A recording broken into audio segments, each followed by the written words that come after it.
அஸ்ஸலாமு அலைக்கும். நேத்து நான் கேழ்வரகு கூழு அப்படின்னு போட்டிருந்தேன்னே, அதில நெறைய பேரு எனக்கு Instagram, Facebook எல்லாத்துலயுமே என்ன கமெண்ட் பண்ணியிருந்தாங்கன்னா, "ஏம்மா நீ இப்ப என்ன கூழ் காய்ச்ச ஆரம்பிச்சிட்டியா?"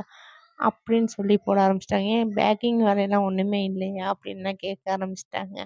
அப்படிலாம் கிடையாது. பேக்கிங் வேலையும் ஒரு பக்கம் நமக்கு வந்த மாரி தான் இருக்கு. அதுவும் எப்ப பார்த்தாலும் நம்ம பேக்கரியில உள்ளதையே போட்டுக்கிட்டு இருந்தா, அதையே பார்த்து பார்த்து உங்களுக்கும் போர் அடிக்குதே அப்படின்னு சொல்லிட்டு தான் நான் கொஞ்சம் வித்தியாசமா அடுத்தடுத்து நம்ம வீட்ல உள்ளதையும் போடுவோம்ன்னு சொல்லிட்டு நான் போட்டது.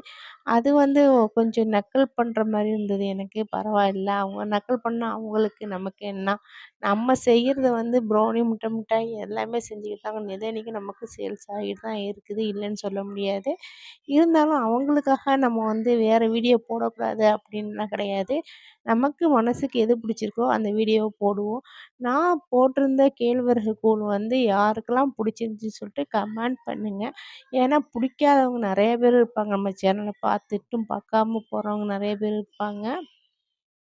அதிக பேரு நம்மள நக்கல் பண்ணி தான் வாழணும்னு நெனைப்பாங்க. ஏன்னு சொன்னா, முன்னேறது யாருக்கும் பிடிக்காது. பிடிச்சிருந்தா லைக் பண்ணி நம்ம சேனல மறக்காம சப்போர்ட் பண்ணுங்க.